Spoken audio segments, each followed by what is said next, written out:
Well, good morning, everyone, and welcome to the Tore Browaldh lecture at the School of Business, Economics and Law at the University of Gothenburg. My name is Marie Stenseke. You just hear my voice, you'll see me later. I'm the Deputy Dean with the responsibility for sustainability issues, and I'm happy to share this meeting.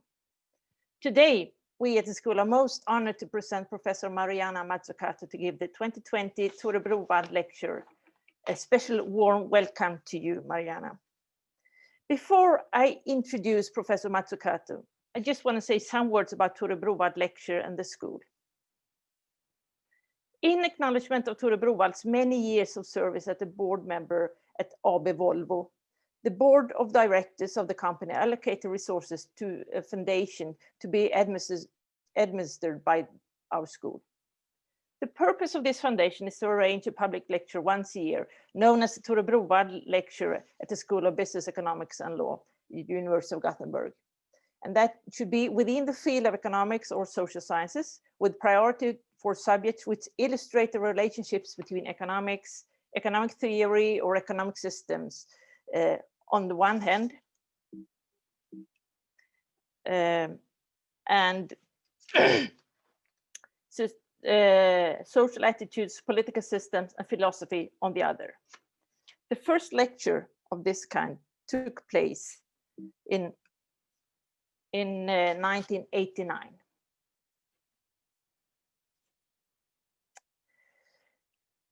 The School of Business, Economics and Law is a progressive business school aiming at being on the forefront when it comes to sustainability research and education. And we have a certain engagement in SDG 8, as shown by the mapping we've done here of our research. And that SDG 8 is, as I guess many of you know, about sustainable economic growth and decent working conditions. We also have well-recognized research and innovation led by Professor Maureen Mckelvey. And therefore, the theme of today's lecture, Rethinking Value Creation for Innovation-led Inclusive and Sustainable growth is speaking right into our operations. Now to today's speaker, who really may not need much of an introduction since she's world famous in her field. Mariana is professor in the economics of innovation and public value at the University College London, while she's also the founding director of the Institute for Innovation and Public Purpose. She is indeed a world-leading thinker about innovation and named as one of the leading leaders shaping the future of capitalism. Mariana has served as an advisor for UN and EU, to name a few, and she's won several prizes. Mariana is also the author of the Entrepreneurial State, Debunking Public versus Private Sector Myths, and also The Value of Everything, Making and Taking of the Global Economy. And I believe we will hear a lot of the content from these books today. So with that said, once again, most welcome, Mariana, and please, you have the floor. Thank you so much, Marie. It's a real honor, especially because exactly what you were saying, which is the spirit, in fact, of your program and of this lecture series really goes to the heart of what I'll be talking about, which is how can we actually rethink the relationship between economic theory and policy, so we don't actually start just blaming one or the other, saying, oh, we need to rethink the economy, we need to rethink economics, we need to rethink policy, but really to understand the deep interrelationships between the two. In fact, John Maynard Keynes, a great economist who in fact really tried to get governments to think big beyond just being counter-cyclical, often said that, you know, the problem is that those on the ground doing things, the policymakers trying to get the job done, are often slaves of defunct economic theory. So, you know, really trying to get to the heart of where the bottlenecks are. Why are we having such a hard time?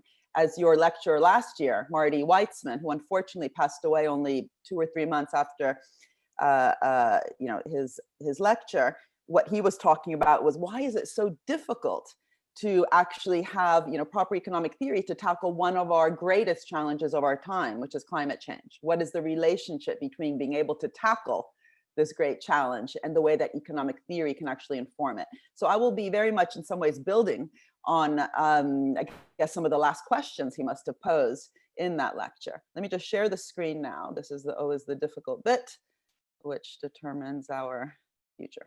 Okay, let me get this right. Perfect. So in fact, I will precisely begin with these challenges, right? We're actually living through an incredibly interesting era, not only because of the lessons that we're having to learn very, very quickly from this health pandemic that we are living through, which is why, of course, I'm giving this lecture virtually and not there visiting you, which would have been fantastic. There's this concept of building back better, right? There's this concept that actually what matters is not just, you know, growing again, but we need to grow better. And in fact, that concept of growing better, growing in such a way that can tackle inclusive growth, sustainable growth, the grand challenges of our time, this has actually been something that the European Union has been thinking about for over a decade. And the words smart, sustainable, inclusive growth were actually plastered all over Brussels for a long time. And yet we have to ask ourselves, did we actually get any closer as a region and as a globe towards these really ambitious concepts of directionality, directing growth in that way? And globally, not just in Europe, of course, we've been talking about the need to actually have goals, and the sustainable development goals, which are actually quite recent. People forget it was only 5 years ago that all the countries in the world basically signed up to those goals. Again, incredibly ambitious. You just mentioned also the role of universities in that process. But are we actually getting there? You know, do we have the proper metrics that are a thorn in our side that say after 6 months, 12 months, 5 years, have we actually really achieved in redirecting our economy towards these goals? And I hate to say it, the answer is no. And also at the same time, of course, pre-COVID, all the talk was really about the Green Deal, to the point that it was no longer just being talked about, say, in the departments or ministries of the environment or energy. It was really, to a large extent, at that higher level of the macroeconomy, the form of growth we wanted. So again, coming back to the European Commission, it was no longer just in the Ministry of Energy. It was, von der Leyen's goal to bring it to her cabinet. And the work that I'll be speaking about later in the lecture around bringing a mission-oriented approach to innovation policy, the idea was that these missions really which are tackling the SDGs, could not be relegated just to innovation policy, but had to be about steering growth. And lastly, I'd say after a decade or so of industrial policy and industrial strategy being almost a blasphemy in many countries, it's back. It's also back on the agenda. And here I think it's back on the agenda in an exciting way, which is this isn't just about sectors, industries, a list of industries, but what does it mean to have, for example, a green transformation across all sectors? And can we actually do that without industrial strategy? Of course not. But again, asking ourselves, are we actually building back better through a green industrial strategy, through having these ambitious 17 goals, and through talking about the challenges ahead? And I fear that the answer is no. We're basically not moving not only quick enough, but we're not also questioning as much as we could the underlying structures in our economy that are fundamentally the bottlenecks. And here I think it's quite interesting actually to also look at the conversations that are happening, not just within governments around this concept of missions that I just mentioned, and I'll come back to that, but also within the business community. Last year and the year before at the World Economic Forum in Davos in Switzerland, all the talk was that in order to actually reach the goals, in order to have proper, ESG metrics, environmental and sustainable governance metrics, then we actually need to rethink business away from just maximizing shareholder value and short-term returns and profits to this much more ambitious concept of stakeholder value. And there was a letter actually written by many CEOs of the top companies in the New York Times, August last year in 2019, saying, shareholder value is no longer everything. We absolutely must bring purpose back to the center. And the same letter actually had been written a year before by the CEO of BlackRock. I have a quick excerpt there. Where he says that we need to bring back purpose, we need to be investing in the wider community and our workers, we need to be thinking of the long run, not the short run. But again, let's ask ourselves, are we actually getting there? And, I fear not. And also in business, as I already mentioned, this idea that actually perhaps we need to be more purpose-led. This, for me, has, an underlying foundation of the problem, which is that actually very much the way that policy is understood in economic theory at best is simply about fixing markets, right? So what is the role of policy? Is it just fixing markets, all the different market failures that might come about? Positive externalities like basic research, government comes in and funds some of that. Negative externalities like pollution, government's asked to come in and do things like carbon taxes, which are of course very important, or information asymmetries. Government might come in and do some SME finance for small, medium enterprises that due to information asymmetries might not be getting the kind of finance they need, and so on. So is this really the only role of government, to actually wait for markets to fail and then come in and fix them? So what I'll be arguing in the talk is that this need to rethink business, to rethink policy, but especially to rethink the underlying theory of value that unites them is absolutely required in order to confront those really, really important goals that I began with, right? Those goals are important, they're out there, and that's the positive side of the story. We're not living through a completely blind era where no one's talking about the problems. We are trying to build back better. We are trying to talk about directionality, but as I said, unfortunately, we're not getting there. So before I go into some of the kind of more solutions-oriented and positive part of the story, I just want to make sure we're on the same page in terms of just how big the problems are that we're facing. So it's great to begin, I think, with the idea that, yes, we need to be challenge and problem focused. We need to really have our eye on the SDGs, the Sustainable Development Goals, but it's impossible to improve unless you admit your problems. This is also true, surely, in therapy. So let me just go through very quickly. Forgive me if I'm being a bit superficial and quick about this, but I have a total of 40 minutes, of which 8 have already gone by.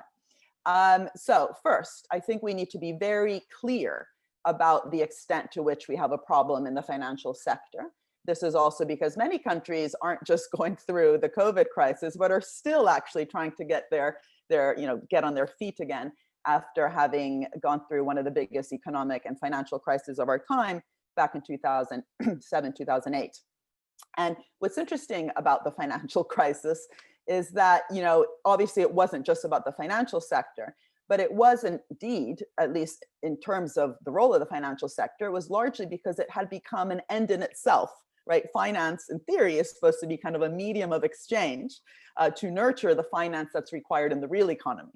So what this graph shows, which is from the Bank of England, for the data in the United Kingdom, but it's actually quite similar in many advanced industrialized economies, is the degree to which financial intermediation, which is basically the widely understood financial sector, not just banks, has been outpacing the growth of the rest of the economy.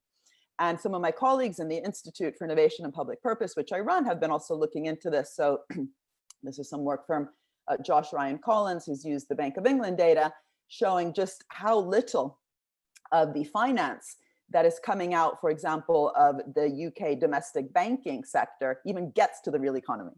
Only about 20%, even less than 20% does. The other 80% goes back into finance. And by that, I mean finance, insurance, and real estate. The acronym is handily FIRE. So you could argue the economy is on fire, not only for the reasons that Greta Thunberg says in terms of climate change. She said, when your house is on fire, you don't just sit there and ask, what should I do? You get out. And we need to give that urgency also to climate change, but it's literally on fire also in terms of finance, insurance, and real estate, sucking up so much of the value in our economies. And in fact, this figure here, which shows the relationship between house prices and mortgage credit, shows also what's been happening across many advanced industrialized countries, 14 of them, in terms of just how much this fire is then fueling, for example, real estate bubbles. So the real price of housing actually increases, of course, when you have this superficial, artificial kind of extra demand that is going to buy houses, often by people who actually can't even afford them, right? So the ratio of private debt to disposable income, not public debt, private debt to disposable income is back to a record level in the UK and in many countries that are actually experiencing this inflation, if you want, caused by just how much we have financialized our financial sector. But it would be great if all the problem was just in finance. We could, bash big finance, but that's not the case. These are all structural, systemic issues. And it's not about an us versus them or real versus finance. This is actually about understanding the real kind of financial and economic structures that underlie the way that business, finance, and I'll argue in a minute, the government interact. And for this reason, we have to go also deep into business and understand that the reason, in fact, that there's this call for purpose is because a lot of this financialization has also happened in the real economy itself.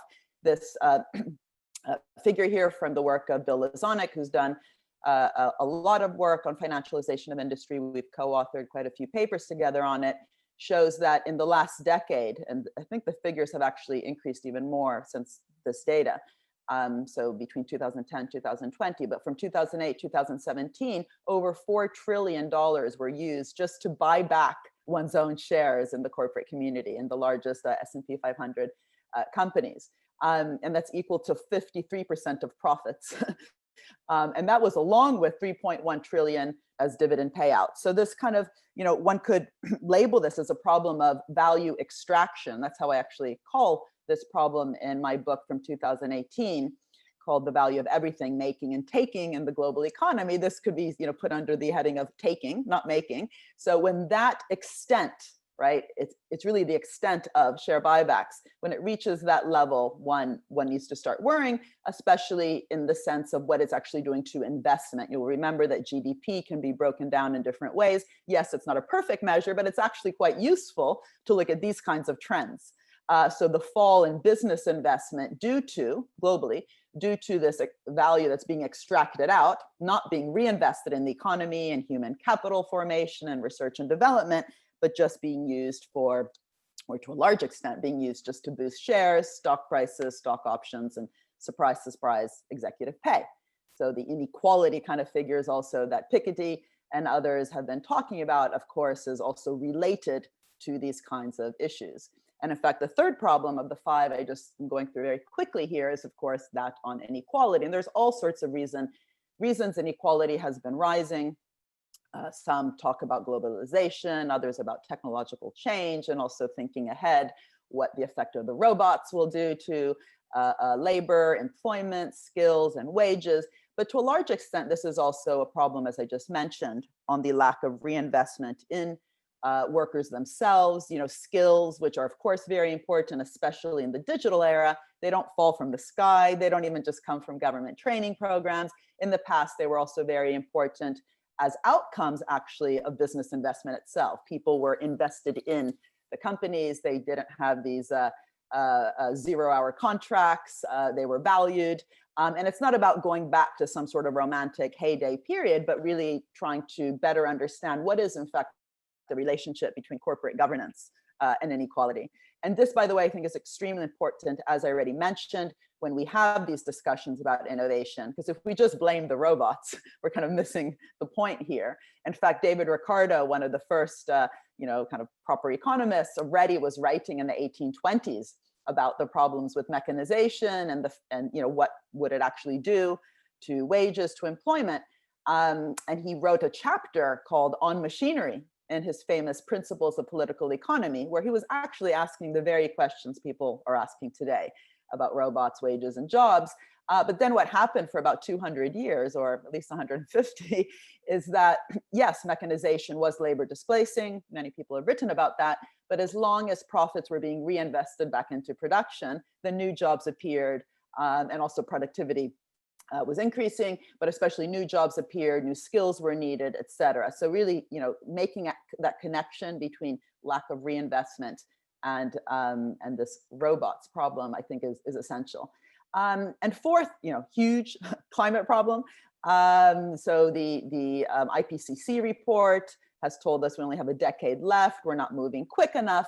And of course, it's not just about green energy. It's also about greening our entire, manufacturing and service-based. That also has to happen, quite quickly. And that's precisely why it's very important to have these kinds of mission-oriented and challenge-led policies that I quickly mentioned in the beginning, I'll talk about later, but that's about having a challenge really for all our sectors, whether it be steel, IT, or service sector, to move towards this green transition. But this is a massive problem. And unfortunately, again, we're not only not moving quick enough, but I just recently read that with the COVID recovery schemes, unfortunately, a lot of the recovery funds are actually going to non-sustainable projects. A lot of fossil fuel-based projects are actually receiving these funds. So this need to steer our economy towards a different direction is especially important when we have huge amounts of government funding coming into the system. That's the opportunity for change. And if we're not doing it then, we're definitely missing that opportunity.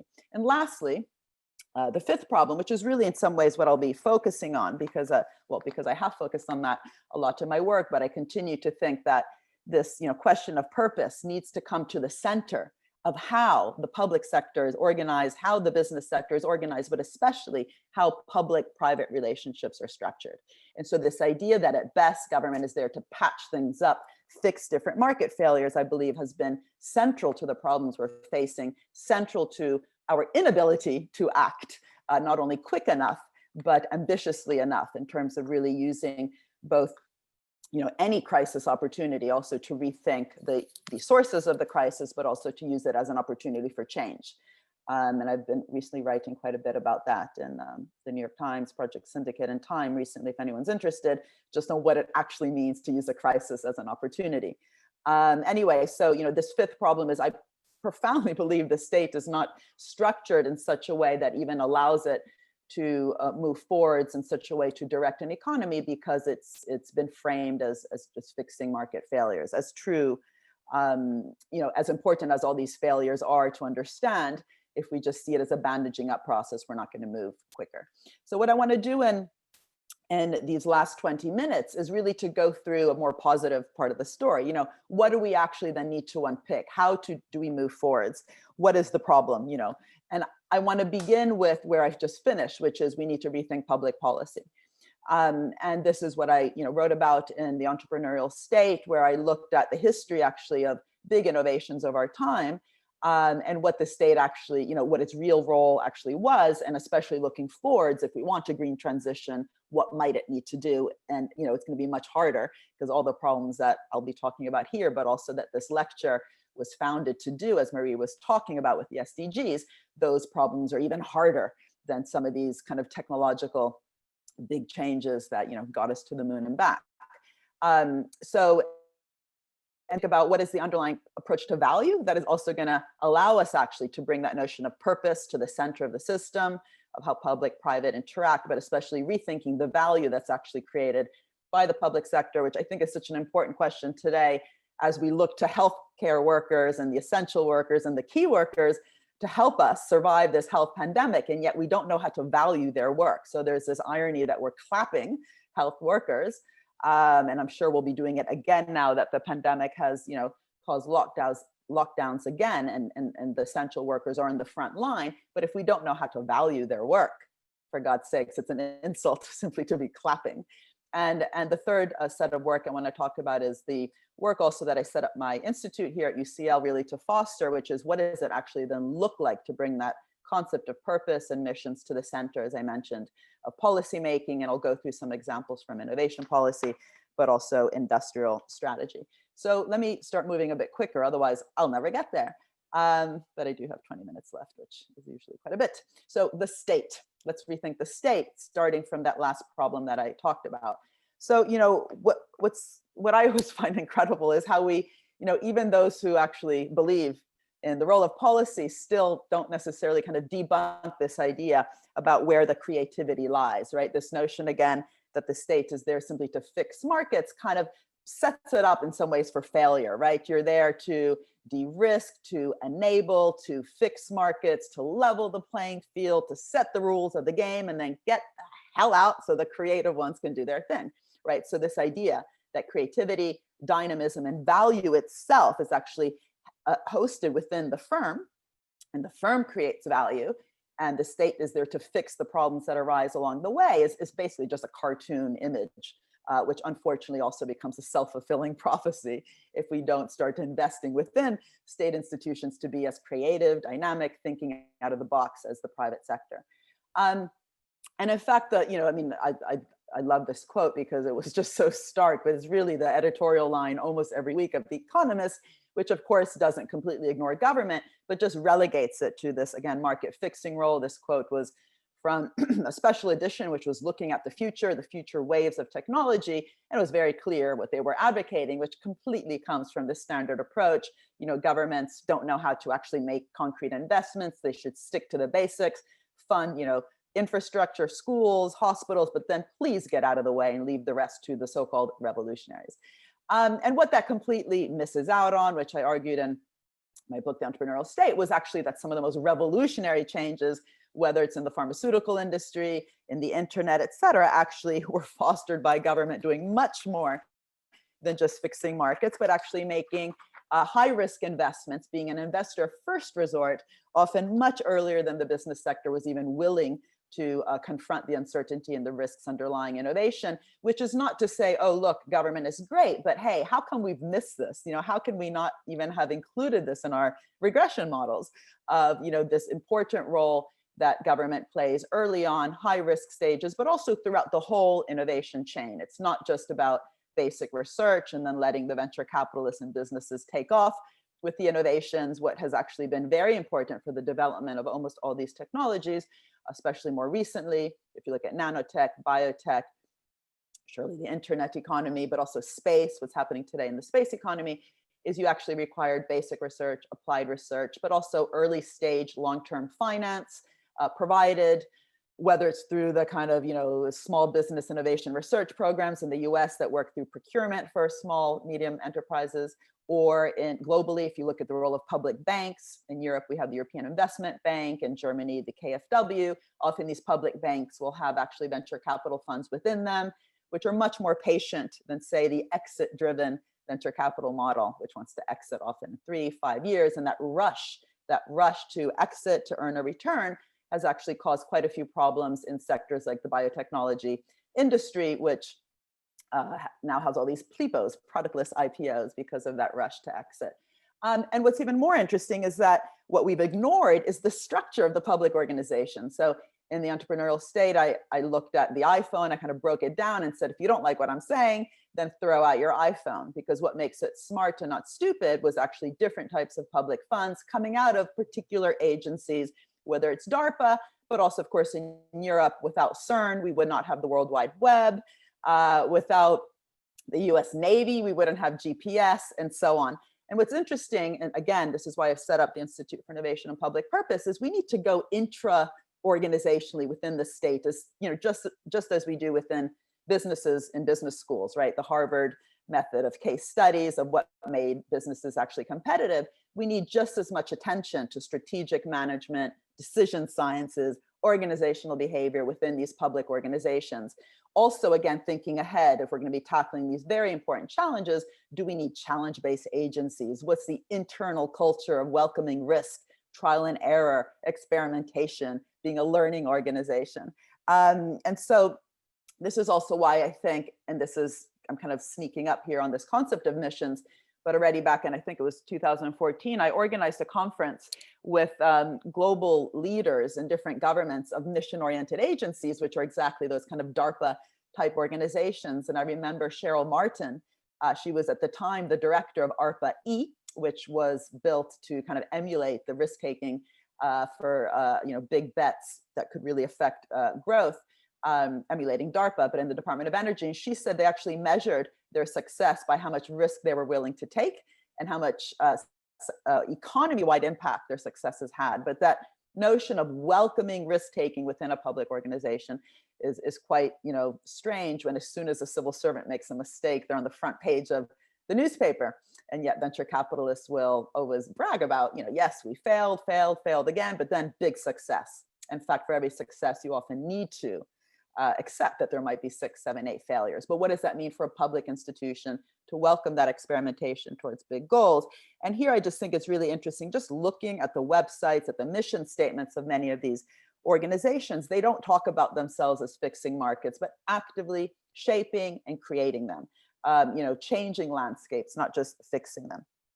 And again, I really believe that this requires a change, not only in framing, market creation, market shaping, instead of just market fixing, but literally a change in the vocabulary. This comes from a brochure of the Institute where we just, boldly crossed out some of the old words, from de-risking to welcoming uncertainty. De-risking I really don't like, because it assumes that the risk taking is in the private sector and government is just there to de-risk it, where actually government needs to take risks along the way as well. And only if you admit that will you also ask difficult questions like, oh, how do we then share not only the risks, but also the rewards? Instead of leveling the playing field, tilting it towards a direction. Tilting shouldn't be about picking one technology, one firm, the so-called picking winners problem, but actually choosing a direction as bold as the green direction, and then picking the willing along the way, right? Restructuring your prize schemes, grants, and loans to crowd in as much experimentation from the business community, but also other types of organizations. So, we need a new vocabulary, we need a new curriculum. That's why we're trying to change the curriculum in the Institute from one based on public choice theory to one based on public value. But we really need to also change the storytelling. And storytelling is very important. And this is where I want to begin with the next section on value, why we need to rethink value along the way. And this again builds on the work, my recent book on value, which I opened up with this wonderful quote by Plato, which is that storytellers rule the world, right? So again, I've been very interested when I look, for example, at the data that Piketty has revealed to us all, great empirical work, himself and his collaborators, what were the narratives and stories about who the wealth creators are, who they were at the time, when these very regressive tax policies were introduced that he looks at. And I was always interested, actually, especially in issues around capital gains, which I think is very problematic, how it rewards short-term investments instead of long-term investments, and the narratives and stories actually that got us, in many countries, capital gains tax, which I think is not only too low, but also not structured well. And it was interesting that it was actually the National Venture Capital Association that really lobbied for this reduction in capital gains by almost 50% in 4 years at the end of the 70s, just when they were set up as an organization with this narrative of, if you want wealth creation, if you want innovation and knowledge creation, you need to reduce our capital gains tax. And of course that increased profits, but the actual investments ended up going following it to a large extent, where these bold public investments were in health and energy and nanotech and so on. Anyway, so I'm not going to spend too much time on this, but I think what's interesting, and I don't think this is appreciated enough by even young economists who are studying economic theory, just how much this concept and the stories behind it of value have changed over time. And what's especially striking is if you look at the 1700s and the 1800s, the way that the economists of the time approached value was first kind of pinpointing where they thought value was actually being generated from. So the physiocrats, and this is the first spreadsheet ever, I think, ever made.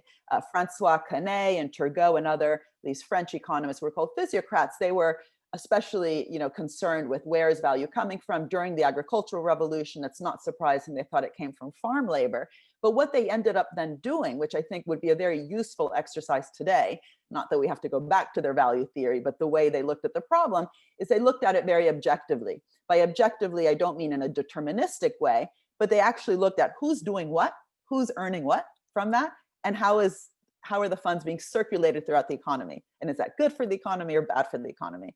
So by focusing on the farmers as the productive labor, they were then worried about how, if too much of the funds were then siphoned out, remember my points before about value extraction, from both the merchants and the sterile class, the landlords who were putting the system, the reproductive system, at risk, hence calling them the sterile class. If too much money was siphoned out for just fighting wars, dressing the kings and queens, or even just setting up shop, then it wasn't being reinvested back into actually making the land and the farming more productive. And they really worried about this, hence the very strong word of sterility. And Adam Smith, all these guys looked alike, white wigs here, white wigs there. Adam Smith and his work, but also David Ricardo and Karl Marx, these are economists we call the classical economists, also had this objective viewpoint, objective by actually really focusing on production, the division of labor, the effect of mechanization. I already mentioned David Ricardo's work.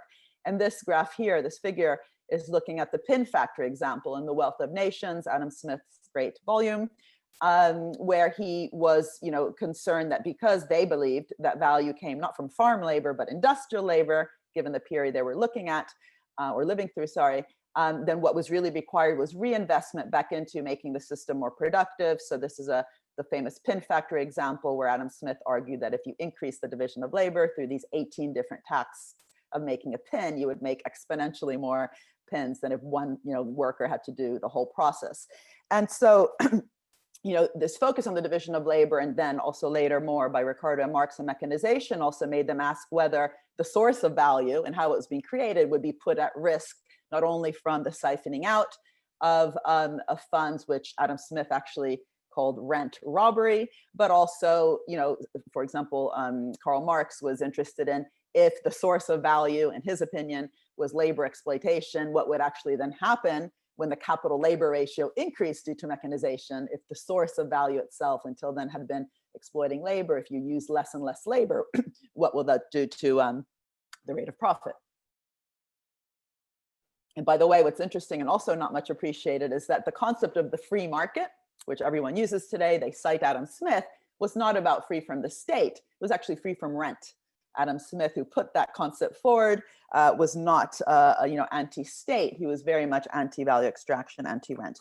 But what's interesting, the implications from the classicals is, again, this kind of notion that what we need to look at is who's doing what and why, and what's that doing to the reproduction of the system, but also looking at rent itself as unearned income was very important. So the distinction between rents and profits, but also issues around the class struggle. So wages were not determined by, as we argue today in standard economic theory, the preferences that, say, workers are making between leisure and work, but also through objective kind of class struggle issues.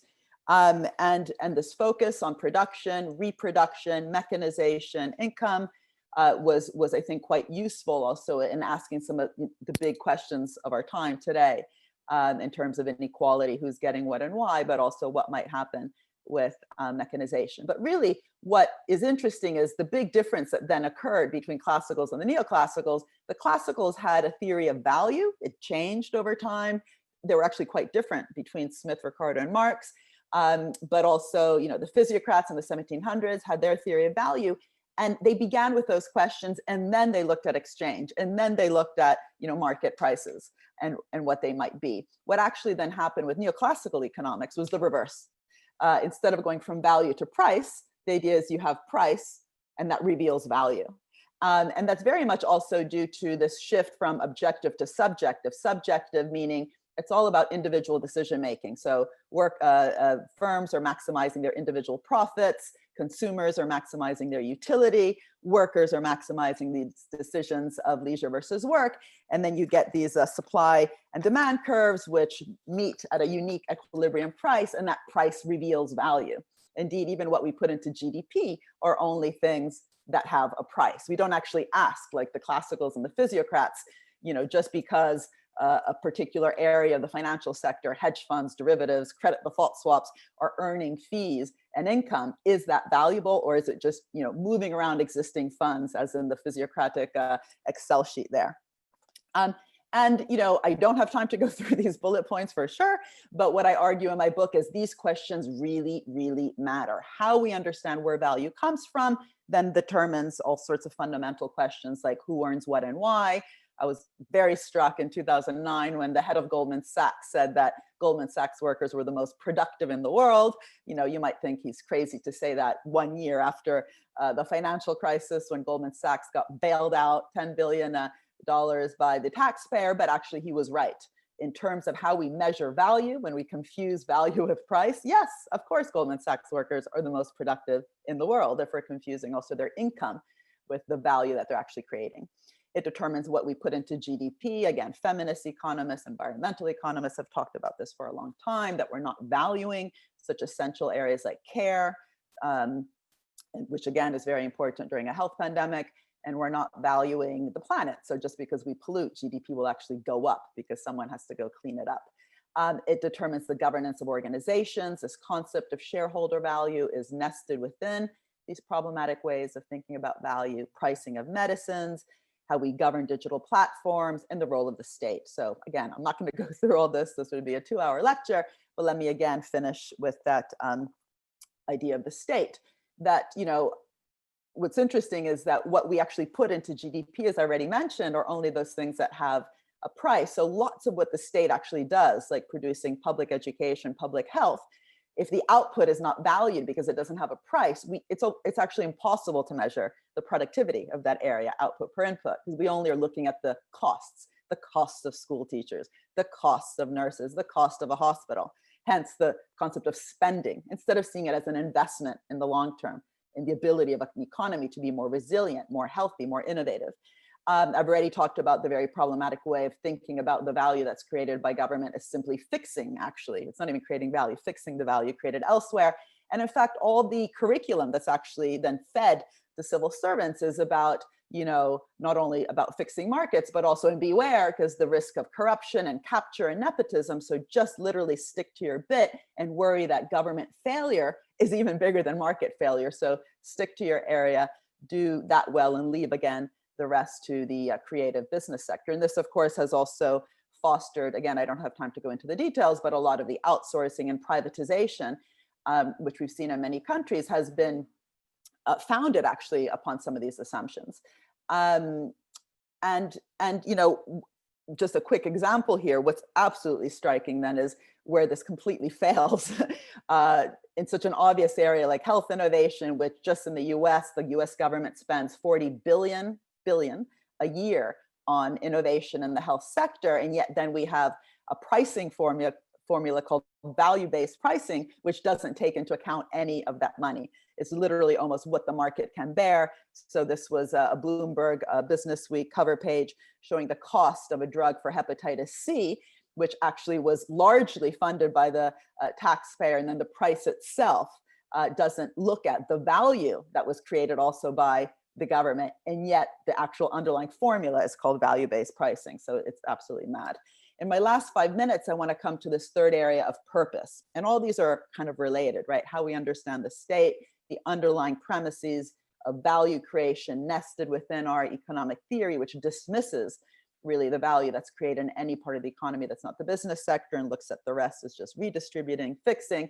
But, you know, to move forwards, and this is the, you know, important last 5 minutes here, because it's a more positive viewpoint. What would it look like then to bring that notion of purpose and stakeholder value to the center of an economic system, not just in terms of corporate governance and ESG, but how public and private relate one to another? And last year we, you know, celebrated the 50th anniversary of the moon landing, and I think there's quite a bit of lessons we can learn on what it meant actually to have a really ambitious public goal, getting to the moon and back. But lots of private sector activity. This was not just NASA. There was General Electric, Motorola, Honeywell, also some smaller and medium-sized companies, lots of different projects that had to be solved along the way. The whole software industry actually emerged as a spillover of that ambitious moon landing. Lots of different sectors, nutrition, electronics, materials. It was not just aeronautics, had to collaborate. What would it look like if we treated with the similar amount of inspiration and urgency those sustainable development goals that Marie mentioned in the beginning? And here it's important to remember just how much harder these goals are than getting to the moon. And Richard Nelson, a wonderful colleague of mine and of Maureen Mckelvey, who I know will be talking to me later, your institute, he's been inspirational in this area, and he wrote a very important book back in the 70s called The Moon and the Ghetto, which is, you know, actually solving inequality is harder than getting to the moon, but that's largely because this is a wicked problem. It involves political change, behavioral change, regulatory change. It's not just a technical fix, but we need to solve the inequality problem. And so what I've been doing in recent years, and this is really just a snapshot, perhaps we can talk about it more in the Q&A, is saying that in order to tackle these big problems of our time, like climate change, inequality, and today health pandemics, we need to bring purpose back to the center. So I wrote a report for the European Commission called Mission-Oriented Innovation, and asked, you know, what would it look like if we begin with the SDGs, the challenges of our time, so the equivalent of the Cold War back in the times of the moon landing, but instead of it being a Cold War, an SDG-related challenge turn it into a concrete mission that you can answer yes or no, did you get there? Foster as much cross-sectoral, cross-economy-wide innovation and investment that requires redesigning industrial strategy, procurement, et cetera, to foster that, but especially to crowd in those bottom-up projects in the business community, but also in the philanthropic community, the third sector, to experiment, to do that trial and error along the way. So, you know, whether it's SDG 13 around clean oceans, SDG 14 around climate change, really concrete missions like a plastic-free ocean, 100 carbon neutral cities, all the different sectors that, you know, are required for that. There's almost no sector that wouldn't have to transform, and those bottom-up projects, which really require that redesign in government policy on the ground. Remember Keynes's quote that I began with, you know, defunct or practitioners who think they're just kind of getting the job done are often slaves of defunct economic theory. The question is, what is the new economic theory and policy design that's actually going to help us, you know, meet these very important goals? And surely it's not about fixing markets, but being that investor first resort, picking the willing, market shaping, market creating, not just market fixing, hence the importance of actually starting off with those. I'm not going to go into this, but basically missions have to be bold and inspirational, get as much, you know, expectations of future opportunities, be as cross-disciplinary, cross-sectoral, cross-actor, and really drive up those bottom-up solutions. It's important for industrial strategy around the world, which, as I mentioned, is back after being a blasphemy for decades. This is work we did with the UK government, helping them to actually think through the challenges the government was facing, the society was facing. They chose these four here: clean growth, future mobility, aging, data, and really then to think of all the different sectors that would be required to help you know, transform those spaces. So a future mobility strategy, for example, would not just be about transport, but also about all the different types of innovations you require in the areas of disabilities in order to make sure, for example, your public transport system is 100% accessible. But that again means you don't just hand out money, whether it's to SMEs or particular sectors, but really focus on these ambitious goals and how to get there. We also helped Scotland set up a new public bank. That need for patient long-term finance I mentioned is very important, but the last thing you want is a public bank that just hands out money to whoever is yelling the loudest, but a mission-oriented public bank that provides that patient long-term finance to those companies that are even willing to innovate in that space. Let me just move ahead because I am out of time. I also believe that in changing that narrative, you know, Plato's important point about storytelling, I've already said, if you are all of a sudden a risk taker in the policy space and not just a de-risker, this concept of how do we share not only risk, but also rewards is really important. Whether that be how you govern, you know, make sure you govern the intellectual property rights so they're not abused, getting the prices of the drugs to reflect that public contribution, sometimes retaining equity. I've made the argument that both Tesla and Solyndra were both funded by the US government early stage, and somehow the taxpayer ended up bailing out Solyndra and not thinking through some equity agreements with Tesla. Again, we can approach that later, but also things like a citizen's dividend, public wealth funds, et cetera. This experimentation around this space, which I think helps to foster inclusive growth, only comes about when we admit that there's a common purpose, so a mission, but also that this is about taking risks together.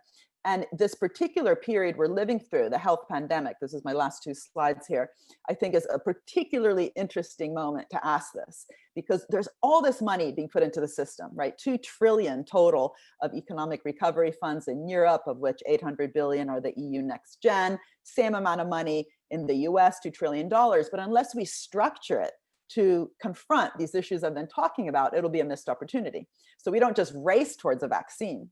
We need a vaccine, but if you're just racing really quickly, you might not structure it properly. So thinking through how we structure the intellectual property rights for the vaccine is something that the World Health Organization has been advocating for. So pooling the patents to foster collective intelligence, and this is especially important given that the sector historically has not done that, as I already mentioned, with value-based pricing. And we wrote a report called The People's Prescription 3 years ago, which really matched very nicely the more recent calls for people vaccine, but also the recovery funds that are being handed out now to all sorts of sectors which rightly need help. We need to make sure that those recovery funds are structured to build back better. So in France, both Air France and Renault were given funds conditional on lowering their carbon emissions. We didn't do that in the UK, where we just bailed out EasyJet, no strings attached. In Denmark, they asked that those companies that use tax havens, sorry, you're not going to be able to get recovery funds unless you change, and so on. So using this moment, not as a punishment, but as a way to really walk the stakeholder value talk,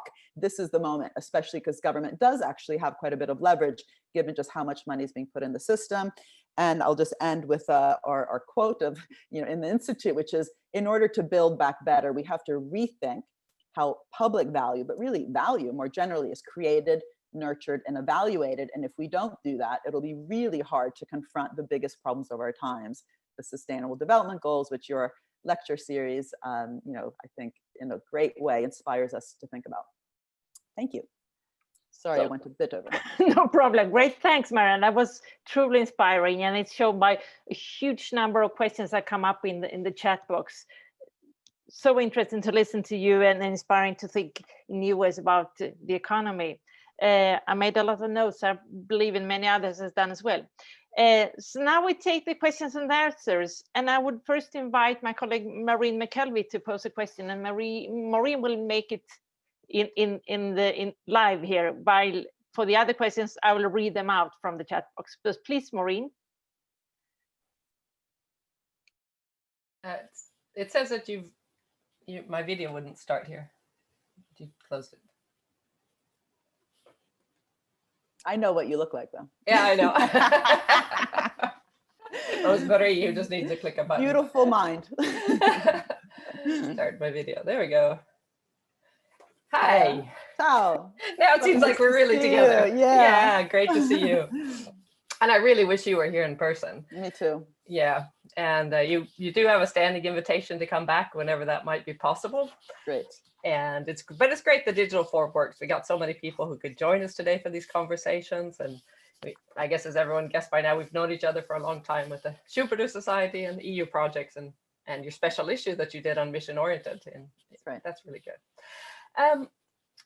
As you said, as Marie started, our business school has sustainability as a core value, and that's naturally why you're here. But here we are today, two professors born in America, both of us with careers in Europe, and discussing. I was born in Rome. Oh, sorry. I missed that one. I thought New York. Okay, but at least a lot of American things too. And we're discussing these issues about how to get to SDGs and Sustainable Development Goals. And it's very timely, but also a bit ironic that it's today, on the day of the American elections, we're having these debates. A lot going on, and there's these very sad pictures of department stores in the US being boarded up because they're afraid of riots tonight. And it's kind of an expression of these difficulties the US is facing in terms of inequality and the whole run up, how to govern a society, what is acceptable or not, to the extent that the COVID crisis seems to be the exemplar issue that's come up in the election most recently. And so the core of my question today is to relate some of these notions of productive and unproductive consumption as this notion of collective process in relation to governance, where the work we've been doing is a lot about governance, is not only about government per se, but it's about how in these public-private interfaces, who's making decisions in these, who's deciding these goals, and how, really I want to know about your thoughts a little bit more about how to develop a more robust learning governance system to achieve these later goals. And in order to develop this a little bit further, we think, we go back to these long-standing notions of productive and unproductive surplus and consumption from Ricardo on, and he was particularly negative to the government or raising taxes and that side of it. And as a counterbalance to that, you have the notion of wealth creation as being collective, and stakeholder value is about creating as much value as possible for all stakeholders, and seeing any decisions as a balancing of interest and trade-offs to achieve this goal. And I think it's a great notion, but if we think about how we need to mobilize innovation and entrepreneurship to get to these future goals, we're putting aside current resources for future ideas. It's kind of the core of a lot of the stylized facts of our field. There's true uncertainty about the future. We're trying to find new solutions. We're trying to find new technologies, new business models. And we know that these concepts of smart specialization and mission-oriented policy have had a big impact, and it's good for the policymakers. But on the other hand, we have these stylized facts about innovation and entrepreneurship where you invest in, but the goals change, uncertainty. And there's also this debate recently about the dark side of innovation and people misbehaving or need for responsible innovation. And I think in terms of the policy goals, you gave us a good insight into how one should structure thinking about it for the government. But could you talk a little bit more about who sets these goals? Who acts and decides within this complex situation of public and private interaction so that develop a governance? How do you avoid corruption? And I was thinking, since you have a lot of experience consulting for government, including been over here in Sweden, do you have a few key design principles for governance as a somewhat broader concept than policy per se? Yes. So in fact, that last point you just made, policy per se, that's exactly the point, that for me, it's not about corporate governance per se or policy per se, but bringing this notion of purpose and sustainability at the center of how different actors actually co-create value, because it's not just about government. I do think government is very important, and the fact we've under-theorized it is a huge challenge, hence my focus on government. But it's not because government is more important than the other actors, but we have business schools like your own that have been really ambitious about rethinking business. Our whole field, if you think about it, Maureen, Schumpeterian economics, evolutionary economics, has been mainly about developing that resource-based theory of the firm, right? Firm, from Edith Penrose onwards, David Tisa's great work on dynamic capabilities of the firm. We haven't had the same thing, dynamic capabilities of the public sector. We could even say today dynamic capabilities of philanthropies, right? Because they are, I think, actually, unfortunately, increasingly present. By unfortunately, I mean because business and government aren't necessarily doing their thing, we've ended up over-relying in some ways on profits coming from billionaires put into foundations, often because they evaded tax, so they find their ways into these philanthropies. But anyway, regardless of one's critique of the philanthropy business, the point is any organization that is important in an area as important as health, as important as a green transition or digital platforms, needs to think of the intra-organizational issues. And we haven't done that with government. But you're absolutely right to step back and say, all right, you've just talked now 40 minutes mainly about government, but what about that co-creation? And who's going to decide the mission? Is it going to be that kind of 1960s Kennedy moment, bunch of white guys in a room coming up with a great plan? Or do we actually need much more co-creation, participation? And it's definitely the latter. So one of the slides I skipped was a second report I did for the European Commission called Governing Missions. How do you actually implement this stuff? If we're going to be purpose-oriented, how do we govern this process? And the first question, or the first section, was called citizen engagement, because the first question was, who decides, right? And I do think we need to actually be quite innovative. These are social innovations, not just technological. And how do we actually foster that participation? Citizen assemblies, other types of fora, where we really gather different voices to the table ex ante, not just ex post, right? By ex post, I mean, think of the concept of the just transition. Very important concept being put forward by the international trade unions, especially Sharon Burroughs. This idea that, yes, of course we need a green transition, but hey, a lot of jobs in the dirtier industries are going to go. We can't let workers just be left behind. We need to make sure it's a just transition. But what I would answer back is absolutely, but why weren't labor's voices at the table in the beginning, even defining the transition? Where are the voices of all sorts of members of society that are often dismissed because they're not part of these kind of elite consulting processes and stakeholder consultation that you and I surely have been part of, right? So, the Gretas, the Fridays for the Future, instead of just patting them on the head in Davos, what does it actually look like to even bring a student movement to the table in defining how do we want to live? What does a carbon neutral city look like? So one of the commissions that I set up here in the UK, which was called the Commission for Mission-Oriented Industrial Strategy, wonderful artist, Brian Eno, a music producer, actually attended some of our meetings because he's an advisory board member. And I remember he said, because he's coming from the arts world, so again, different voices, he said, why do you keep assuming that the point of a future mobility strategy is also just to go from point A to point B quicker, more quickly? Right? What if you actually want to experience things along the way in a different way? And Olafur Eliasson, a wonderful artist who actually featured some of my writings in an exhibit he did here at the Tate Modern. He often talks about experience. He thinks that unless you actually touch a big block of ice that's melting, right? He put that big block of ice outside of the COPs Paris place. You actually don't kind of mentally even understand what's happening, right? So what does it mean to bring that experiential mode to the way we design policy? Well, that surely means not just writing about experience, but actually allowing people to experience the possibility of reimagining our future together. And so one of the reasons we actually are working right now in Mondragon, Spain, through the Institute with their green transition, is that they have a whole history of the cooperative movement. They have one of the largest cooperatives in the world, 87,000 workers in the Mondragon Industrial Cooperative. What are the lessons from the cooperative governance mechanism for how you govern not only a corporation, but a transition, right? And that's why I think we really have to innovate around cooperatives, mutual citizen assemblies, precisely to make sure this is not a top-down process. But having said that, it's not all bottom-up. If it was bottom-up, it'd be chaotic. And right now in Europe, you'll know that the recovery scheme is conditional on member states having a plan for climate change, for digitalization and health. And if it was purely bottom-up, if countries just asked all their ministries and the different organizations, what's your plan? It'd be almost impossible for any member state to actually implement the plan. So it's always going to be a delicate balance between having a plan around a green transition and then really redesigning all those instruments that foster partnerships and those abilities to crowd in, that experimentation. That means redesigning all the tools. So the prizes, the grants, the loans that I talked about, procurement contracts, to really foster as much of that bottom-up experimentation. And lastly, you asked about learning.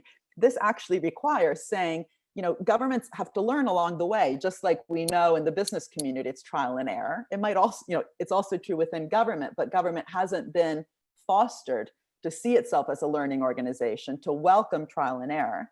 But that need to bring design thinking to all the different tools we have on the ground is really important now if we're trying to make sure this is both fostering a redirection of the economy, but really increasing that participatory side that you were just emphasizing. Apologies if that was a very long answer. Thank you very much. It's a bit past 11, but I got told that you have a bit more time, Mariana. So it's fine to pick up one of the questions, and we can save all the questions so you can see the them comes later one. So I take this one. This is connected to the Swedish context. What are the implications for a country when there are calls for increasing privatization in health, education, etc., as a country like Sweden? Interesting. So, Sweden, I feel like is having these two different experiences right now. On the one hand, you're really bold. And as you mentioned, I'm working with Vinnova, but also hearing through Vinnova what you're doing. So you have really bold missions, actually. A fossil-free welfare state actually requires looking through all the different things government does, from public education, public transport, public health, and fostering that innovative, green transition actually through public services.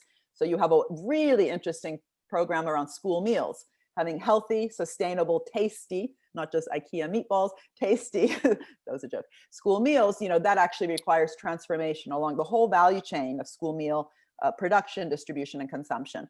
At the same time, that it seems like at the top, there's this questioning actually of the role of the state. And that, of course, has in many different countries then led to kind of blanket privatizations or outsourcing. And I think what we need to do is say, focus on the missions and then ask, what does that mean for both, government goals, government capacity, intra-organizational investment within the state to become a learning organization, but then partnering with the business sector. So instead of thinking of privatizing, partnering with the business sector in a dynamic entrepreneurial way, as Maureen was using the word entrepreneurship, I always say it's not about entrepreneurship, but entrepreneurial systems, right? We need the system to be entrepreneurial. So work with the private sector to deliver these really important goals, from school meals to public health to public transport, future mobility, digital platforms like in Barcelona, where they brought in hackers into the city government to help the city actually govern its relationship with data in a more proactive, not reactive way. That needs to be the fight back against privatization. It's not about just saying privatization is terrible, neoliberal economics is terrible. That, that doesn't get us anywhere, just kind of blaming something. We need to understand why it's happening, and then making sure that we are resourcing state organizations, but especially making them into knowledge organizations to also help steer change. So you don't just bring in the private sector and say, do your thing, you steer it, just like with the moon landing, lots of private sector initiative and entrepreneurship, but for a big public goal. And public is not just state, the public sector should be working for the voters, for the citizens who actually, determine who gets elected. But we need to bring back, to do that, I think we need to rethink that theory in that purpose-oriented way. Hence my going on and on about that. Yeah. Another, I shouldn't say short question, but it's a very timely one and the more global level. What is your view on the massive debt that the public has taken on during the COVID crisis? Oh, well, I'm not one who tends to focus much on debt, not because I think it's not important. It is important, but by focusing on it, you actually make it go up. So Italy, for example, has had, it's where I'm from. Maureen, by the way, I did then move to America when I was 5, so you weren't completely wrong, but I was born in Rome. But Italy has a very high debt to GDP, but a low deficit. It's had historically a lower deficit than Germany. The real problem in Italy and countries, actually many countries that have high debt to GDPs, is they haven't been investing in neither the public nor the private sector in these strategic areas which increase your productivity growth, which is a long run driver of the denominator, GDP. So the irony is that when you have austerity, which, for example, the UK experienced after the financial crisis, completely forgetting that it was actually private debt, not public debt, that got us the financial crisis, that ended up, actually reducing public sector capacity, which then actually ended up increasing the cost to the state to pick up the mess afterwards, but also in terms of those long run drivers. So currently, huge amounts of public money is going in. By structuring it in a ways that we build back better, that's so crucial, not just because we need to solve the biggest problems we're facing now, from the digital divide, loneliness, people, at home who don't have too many kids like myself, so it's hard to be lonely in my house. I wouldn't mind being more lonely. Anyway, loneliness is obviously a problem. Health issues are a problem. The vaccine, the drugs that we need, the healthcare system, the PPE, all these problems could require investment, innovations, new partnerships, long-term thinking. So as long as we structure the recovery to be investment-led, solution-focused, but add those conditionalities that I was mentioning before, so it's not just a handout, that could actually foster the kind of growth which in the long run, after this period of which, of course, deficit will rise, but it can help us build back better. But the other thing is, it's obvious, when we go to war, no one says there's no money, we go. So currently we just need to go. This is a health pandemic. It's a crisis that needs government and business investment. But if we worry about the deficit, we're not going to structure this recovery in the right way. What we need to focus on is partnership, have that partnership be solutions oriented around the focus problems that COVID is throwing at us. Thank you very much. Time is running, and you have other engagements. I think you bring up, the economic theory, but also existential issues, really. What is values? And I want to share the screen with us, giving you a virtual flower. Oh, thank you very much. Thank you so much. And I know we will continue have a seminar with Maureen in the afternoon. Yes. And maybe I would like to end with a quote from you, Mariana, from the very end of your book on the value of everything, that after all, if we cannot dream of a better future and try to make it happen, there is no real reason why we should care about value. I think that's Thank you. Connecting back to the first big problems, and I think it's so valuable we need to rethink a lot of things to make the transition needed coming through. Thank you. Thank you very much, Maria. And please send me the chat questions so I can read them and give people my attention, because I could see they were very interesting. Oh yeah, a lot of interest. And so yeah, I will send them to you. Thank you very much. And bye-bye. Bye-bye for now. Thank you so much. See you later today. Bye-bye.